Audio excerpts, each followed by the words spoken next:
안녕히 주무셨습니까? 아침 묵상의 시간입니다. 10월 18일 월요일 아침입니다. 우리 오늘도 또 피곤한 몸 일으키셔서 하루를 시작하시는데요. 우리 잠시 마음을 모으는 기도 함께 드리겠습니다.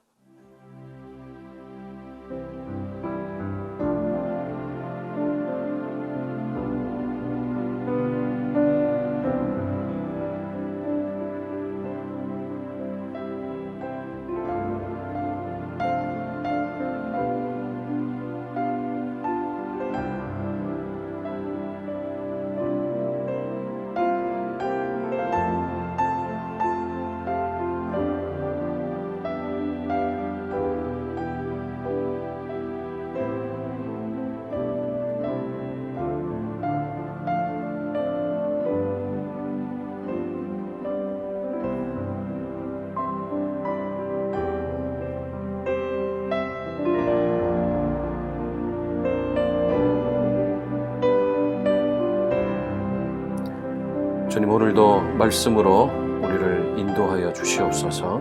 예수님의 이름으로 기도하옵나이다. 아멘. 네, 월요일 아침 10월 18일 월요일 아침 우리에게 주시는 말씀은 예레미야 44장 15절에서 우리 30절까지의 말씀입니다. 분량이 조금 많아서 속도 있게 좀 읽어 나갈 텐데요. 말씀의 제목을 지긋지긋한 기복신앙이라 이렇게 한번 정해보았습니다. 자, 기복신앙에 대해서 우리 한번 말씀을 한번 묵상해 보겠습니다. 자, 15절부터 마지막 절까지입니다.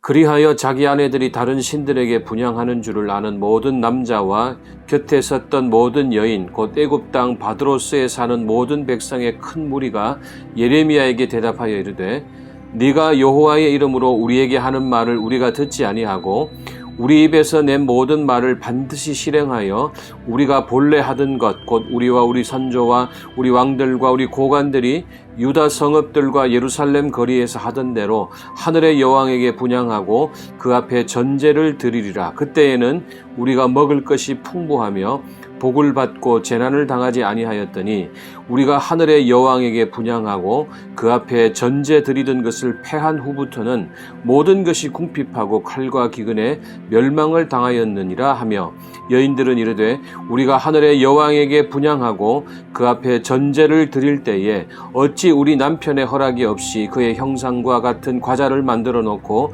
전제를 드렸느냐 하는지라. 예레미야가 남녀 모든 무리 곧 이 말로 대답하는 모든 백성에게 일러 이르되 너희가 너희 선조와 너희 왕들과 고관들과 유다 땅 백성이 유다 성읍들과 예루살렘 거리에서 분향한 일을 여호와께서 기억하셨고 그의 마음에 떠오른 것이 아닌가. 여호와께서 너희 악행과 가증한 행위를 더 참을 수 없으셨으므로 너희 땅이 오늘과 같이 황폐하며 놀램과 저주거리가 되어 주민이 없게 되었나니 너희가 분향하여 여호와께 범죄하였으며 여호와의 목소리를 순종하지 아니하고 여호와의 율법과 법규와 여러 증거대로 행하지 아니하였으므로 이 재난이 오늘과 같이 너희에게 일어났느니라. 예레미야가 다시 모든 백성과 모든 여인에게 말하되 애굽 땅에서 사는 모든 유다 사람이여 여호와의 말씀을 들으라. 만군의 여호와 이스라엘의 하나님께서 이와 같이 말씀하시되 너희와 너희 아내들이 입으로 말하고 손으로 이루려 하여 이르기를 우리가 서원한 대로 반드시 이행하여 하늘의 여왕에게 분향하고 전제를 드리리라 하였은즉 너희 서원을 성취하며 너희 서원을 이행하라 하시느니라. 그러므로 애굽 땅에서 사는 모든 유다 사람이여 여호와의 말씀을 들으라. 여호와께서 말씀하시되 보라 내가 나의 큰 이름으로 맹세하였은즉 애굽 온 땅에 사는 유다 사람들의 입에서 다시는 내 이름을 부르며 주 여호와의 살아계심을 두고 맹세하노라 하는 자가 없으리라. 보라 내가 깨어있어 그들에게 재난을 내리고 복을 내리지 아니하리니 애굽 땅에 있는 유다 모든 사람이 칼과 기근에 망하여 멸절되리라. 그런즉 칼을 피한 소수의 사람이 애굽 땅에서 나와 유다 땅으로 돌아오리니 애굽 땅에 들어가서 거기에 머물러 사는 유다의 모든 남은 자가 내 말과 그들의 말 가운데서 누구의 말이 진리인지 알리라. 여호와의 말씀이니라. 내가 이곳에서 너희를 벌할 표징이 이것이라. 내가 너희에게 재난을 내리리라 한 말이 반드시 이루어질 것을 그것으로 알게 하리라. 보라 내가 유다의 시드기야 왕을 그의 원수 곧 그의 생명을 찾는 바벨론의 느부갓네살 왕의 손에 넘긴 것 같이 애굽의 바로 호브라 왕을 그의 원수들 곧 그의 생명을 찾는 자들의 손에 넘겨주리라. 여호와께서 이와 같이 말씀하셨느니라. 아멘. 네, 좀 내용이 많네요. 지긋지긋한 기복신앙이 어떤 것인가. 자, 오늘 본문을 잠시 보면 예레미야가 혼신의 힘을 다해서 하나님의 말씀을 선포했지만 결국 남아있는 남유다 백성들이 요하난의 지도 아래 애굽으로 이주하고야 말았습니다. 그토록 그 땅에 머물러 있으라고 했지만은 애굽으로 넘어가고야 말았습니다. 그리고 그들은 기대에 걸맞게 역시 애굽에서도 우상 숭배에 여념이 없었습니다. 자, 결국 이 상황에 대한 책망의 메신저 또한 예레미야의 몫일 텐데요. 참 하나님의 사람 예레미야는 얼마나 싫었을까 하는 생각이 듭니다.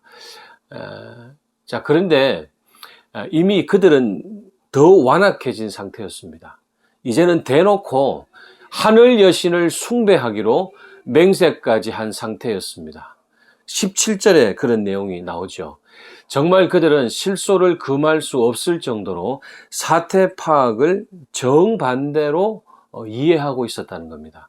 좀 충격적이지만 바벨론의 침공을 받아서 나라가 망하고 또 자신들의 삶이 이렇게 비참하게 된 이유를 바로 요시야 왕의 종교개혁 탓으로 돌리고 있는 것을 보게 돼요.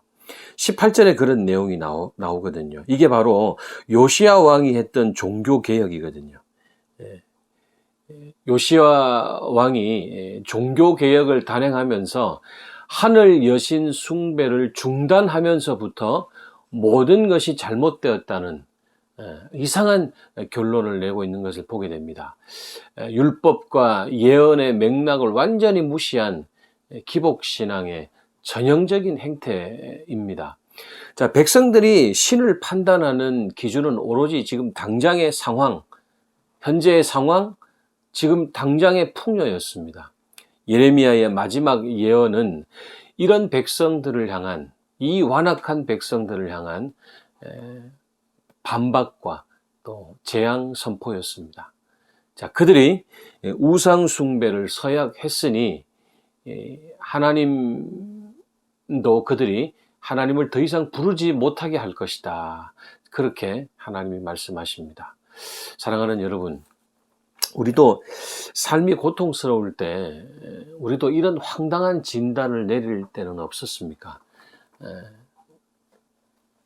예를 들면 신앙생활 하면서부터 내 삶이 꼬이기 시작했다, 뭐 이런 진단 말이죠. 내가 예수 믿고 나서부터 삶이 어려워지기 시작했다, 뭐 이렇게 우리 푸념하시는 분이 계실지도 모르겠습니다. 여러분, 우리의 진정한 생명은 물질이 아닌 하나님과의 관계, 그리고 이웃과의 관계에 달려 있음을 우리가 한 번 더 기억하시면 좋겠습니다.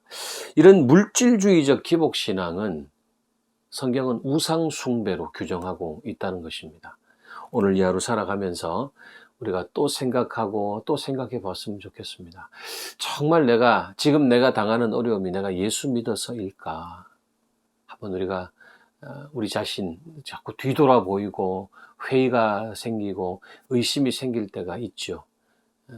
우리 안에 있는 여전히 자리 잡고 있는 기복신앙의 어떤 폐해들을 우리가 객관적으로 좀 보시고 오늘도 또 생각하고 또 생각하면서 하나님과의 관계를 잘 맺어가시는 저와 여러분의 신앙생활 되시기를 간절히 축원합니다. 두 가지 기도 제목인데요. 첫 번째는 주님, 저로 하여금 눈앞의 이익을 따라 복음을 판단하지 않게 하여 주옵소서. 가끔 신앙생활에 회의가 들 때 판단을 흐리게 하는 것이 바로 내 안의 탐욕임을 하나님 알게 해주셔서 오늘도 탐욕을 경계하며 살게 하옵소서 기도하겠습니다. 두 번째는 오늘 하루도 탐욕이 우상 숭배와 분리될 수 없음을 알고 요즘 내가 욕심내고 있는 것들에 대해서 한 번 더 생각해 보면서 하나님의 인도하심을 구하는 이 기도 시간 되시면 좋겠습니다. 함께 우리 기도하시고 이 하루 힘차게 시작하시기 바랍니다. 기도하겠습니다.